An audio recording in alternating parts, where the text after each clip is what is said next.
Good. And I think that's the thing, isn't it? That's exactly it. I was like, oh, I really want to do this, and I do want to do that, but I'm in the flow of this, and and that's life, isn't it? To go, you're editing, and you're like, I've really got to go to the supermarket, otherwise I've got nothing for tea, or I've got to do my accounts, otherwise I'm going to get charged, or and it is discipline. It is. I wonder whether because creativity, and for so many people, the idea of a hobby, the idea of something to release stress, or the idea of calming the soul, or when creativity is for those purposes, I think it's harder to think about it as a discipline. But with the transferal from the hobby to the business, which is a topic we're going to discuss in another episode, but there's that need to decide, like everything, like social media, like being in a room at a party or in a community, why are you there? Why are you showing up? What is this creativity giving to you? I just want to read a quote from my book. Please do. So it's actually in the chapter on social media, and it's entitled, "Is it social? ? Media. Is it social? ? Media. Our wings and our walls." And I wrote this piece. It's towards the end of the chapter, and it's on page 143, and it's called "The Emotional Roller Coaster." And I wrote, "On a good day, it opens your heart. On a great day, it can make you fly. On a bad day, it can take your power away. And on your worst day, it can make you want to give it up completely. If we let it, the scrolling, the sharing, and the personal exposure can quash your creativity. It can sap our precious time, and it can be mentally and emotionally draining. It overstimulates and places enormous demands on your heart, so be kind to yourself. Take breaks and set parameters. Remember why you started. Remember why you create. For you, for the memories, for your family history books, whatever it may be, keep holding onto that." And then the following page, I wrote, "Silence the noise and the doubting ache. Create from the heart. Tell your story the way you want to tell it. Love the art you make, and on the days you don't love it, respect it for what it gives you in return. The outlet, the expression, and your own unique voice." That just tells you everything about, it doesn't matter if it's shit art or if it's great art. Respect what you're doing. Yeah. Have the respect for yourself, that you're showing up, that you're even creating. And why does it matter? In the big picture, why does it matter if you make 1 or 50 shit photos? Yeah. Have the respect that you've shown up, that you're creating from your heart. And it comes back to us being women and deeply living in cycle. Yeah. Yeah. And respecting that and honoring that we are ultimately, as I've said in my book, the ultimate creators. Yes. Women are the ultimate creators. Yeah. And it doesn't matter if we're creating a child, a home, a meal, a piece of writing, a book, a photo, a painting, whatever. A birthday party. A birthday party. Like, we have to show up. We have to do the work. It doesn't matter what it is. Yeah. We're there. We show up. Yeah. And we're the magic makers. I heard someone say that one day. I think it was a podcast saying, we are the magic makers. Yeah. Christmas. You know, the magic often, not always, but so often comes from the way we reflect back on our lives and on our experiences and our traditions, and we pull those and then we build and shape our today or our next Christmas or our, you know, and that's exactly the same. It's exactly the same as what we're doing with our photographs. And, you know, one big realization I had when I was doing my first 365, and I was taking the time to write my book, and I was taking the time to process a lot of the journey that I had been on and the ups and the downs, and the point where I came out of my master's feeling great and positive, and then I went through a phase of joining a community where I felt like I spent way too much time judging my work. I just pushed and pushed and pushed, and I was just dissatisfied the entire time with what I was creating, what I was doing. And what I really, really realized was that by judging the photographs of my life, I actually in turn was judging my life. Absolutely. I was judging the clothes I was wearing, or the way I looked, or what my child was doing or not doing, or where we were doing it and how we were doing it, and how I was creating and how I was managing to make it look more exciting or more beautiful or more storytelling than it actually was. And so that judgment spilled from myself, from my camera through to the image, but ultimately it was a judgment on our life, and that was so detrimental. And as I was taking the pictures for the 365 and really freeing, that was when I believe that my whole creative freedom warrior person was born. Was that I was really at that point, and I was like, I have to, and anybody else that feels like they want some help with doing the same, I have to free my creativity by trying to and experimenting and getting super, super close up to things and super, super far away, and really just letting my voice actually sing rather than, before it's even left my throat, out of my mouth, judging it and questioning whether it's going to be any good at all. And once it's out there, whether anybody likes it, and if they don't like my picture, or they don't, you know, show up on social media, or I'm not doing anything, it means that it's bad. Exactly. We are so bad at being kind to ourselves. Yeah. And it's that huge judgment. I'm very much sitting in that 365 judgment, trying to not judge, trying to just appreciate at the moment. Yeah. I want it to be beautiful, and I want it to be poetic, and I want it to be romantic, and you know, I want it to be honest, and da-da-da. And at the moment, it's literally snapshots of my day. Yeah. So the only word I can pull out of that whole wishful thinking is honest. Yeah. And it's not romantic, and it's not poetic. And, you know, like I look at it and think, but it's only one photo of my whole day, and it's honest. And I'm grateful that I can take that photo. Yeah. And yeah, it's like a bookmark of that day. Yeah. But do you, just thinking about it now while you're talking, the idea of romance is surely not romance in the reflection anyway, because it might not feel romantic as you're living it, but the poetry of it and the romance of it comes in the reflection on it.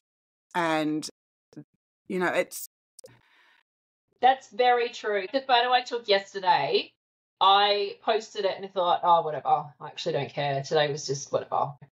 And it was a photo of Scott cooking barbecue. And if I look at it in like a romantic way, he actually said during the day, don't worry about dinner. I'm going to take care of it.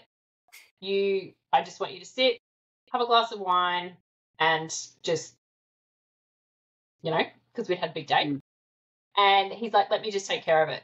Let me just take care of it. And just to have that is romantic. Yes. It is not a romantic photo. It is literally the back end of my husband, the barbecue. But that's the thing with social media, isn't it? Yeah. You don't know the story, the truthful story behind that moment. Yeah. Like, he'd gone to the butcher, he had gone and bought veggies. Like, we had stuff here that we could have eaten, but he's like, no, let's have something really nice. So he'd gone to the butcher, bought steaks, beautiful steaks, went and bought fresh vegetables, taken the time to like be really thoughtful about what he was making. We'd spent the afternoon in the garden together because that's just like our like decompress, I suppose, when we need it. And then he poured me a glass of wine. He's like, just hang out, just let me take care of it.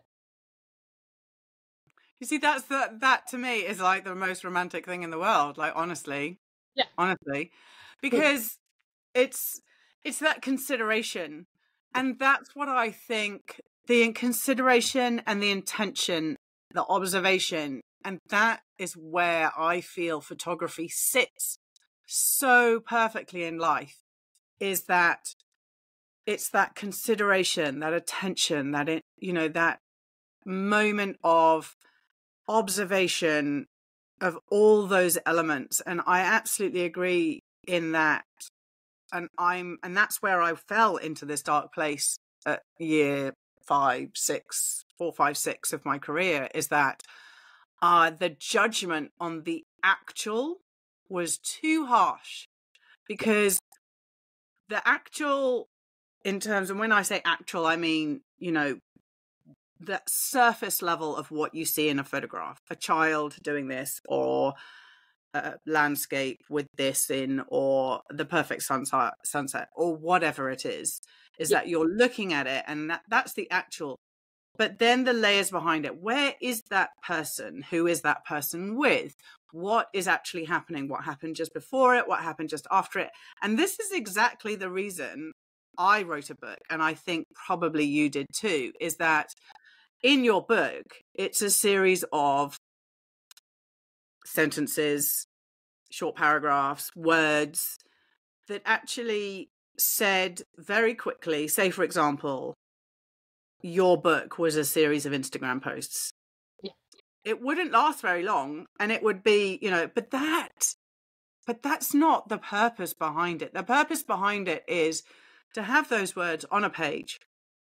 So at any different time, whether you've had a good day, whether you've had a bad day, whether you're feeling sad, whether you're feeling a failure, whether you're feeling in celebration, particularly in motherhood, we're talking about, you can look at those words and they can resonate in a different way. And it's exactly the reason why we take the photographs. And that is why I think that the romance is on the reflection, and the romance is, and I look at your pictures and I get really excited, like the one of your dog and like, for me, because I guess because I buy the practice, by the regular daily practice of taking pictures, seeing deeper, feeling deeper, I see your images through those eyes, not through the criticism or the judgment of, but it's just a dog on a floor, or it's just a this on a this, and I think that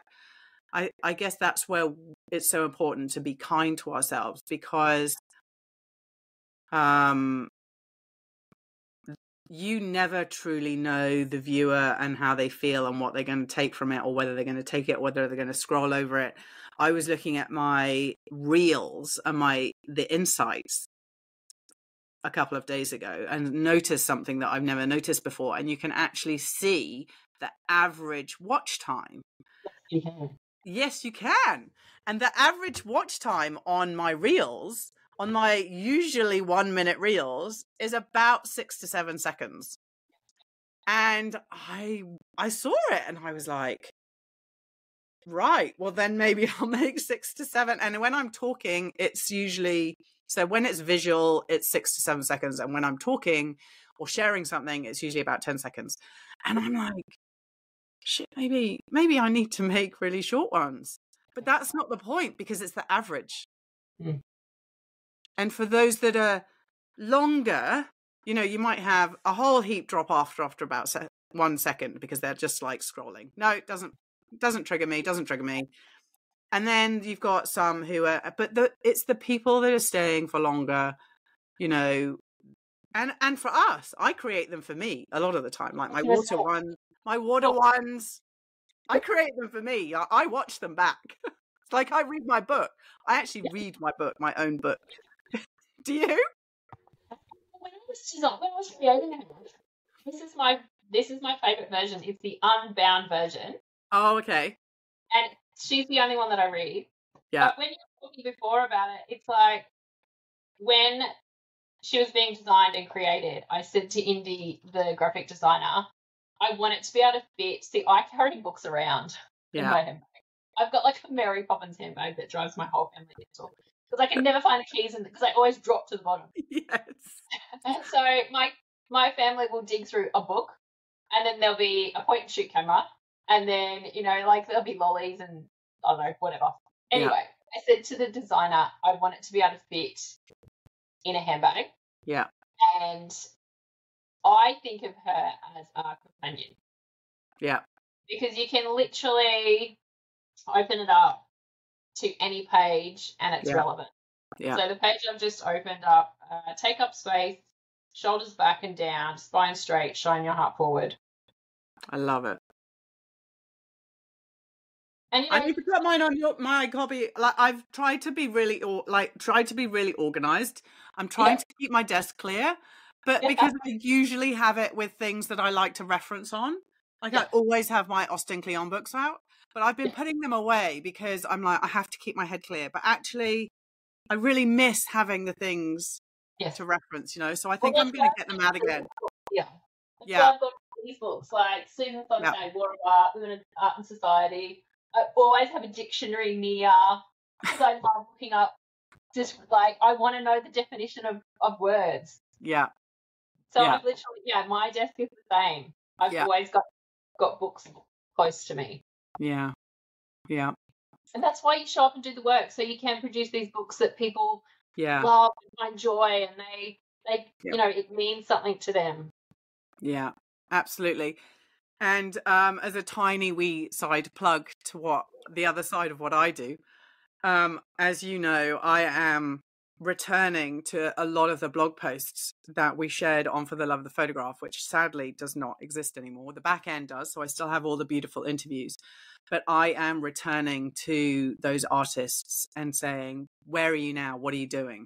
And re-interviewing them, because exactly that, as the time progresses, what we do shifts, changes, grows, goes quiet. Some artists are now maybe not shooting. There are projects that stopped, but I want to have all those conversations. Yes. All those conversations of the continuing, of the showing up in whatever it is, whether it is consistently the same or has it shifted, or, you know, because I think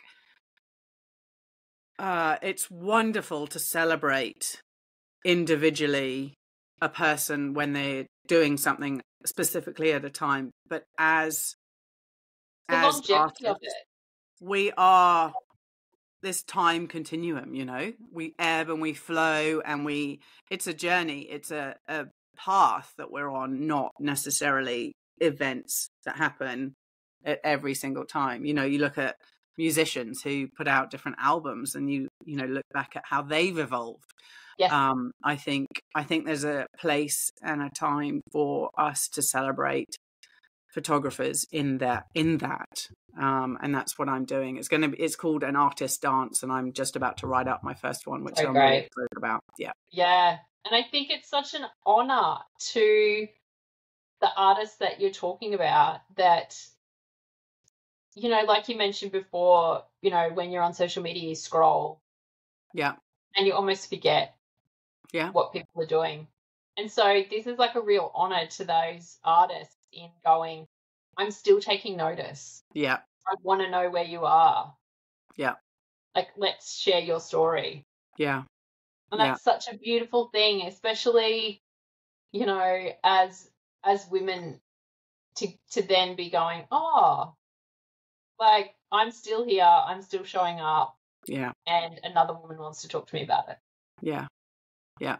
100%. So yeah, it's so beautiful. Yeah.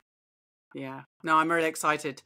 I've done one, I've got a couple more in the diary, and because I look back at the blog posts, which are now not online, they do still exist, as I said, and I look at all of this work, amazing work, you know, and I'm like, right, this has to come back and live again, and yeah, absolutely. And I think that's another thing too, like our creativity and our art and what we produce, once it's left us, it has its own life. Yeah. Yeah. And that's, so you're honoring its own life. Yeah. And telling it to keep going. Yes, exactly. Exactly. I mean, I'm definitely in a process at the moment of resharing lots of past work on my Instagram stories, because I also feel like at the moment I've sort of gone in a bit of a flow. In October I was shooting a lot. Now, because I've got a bit of a sore knee, I now am not shooting quite as much. But I think over the last 13 years, how many pictures have I taken of beautiful worth and story and you know, and strength? And just because I'm not going out and taking hundreds of pictures today, there's no reason why those can't exist. Imagine if we got royalties on our photographs like artists did on their songs. Can you imagine? Wouldn't it be amazing?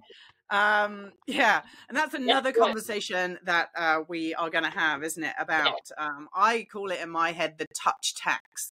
About the resharing and usage of images. So I'm really excited about that episode that we will talk about very soon. So, yeah, perfect.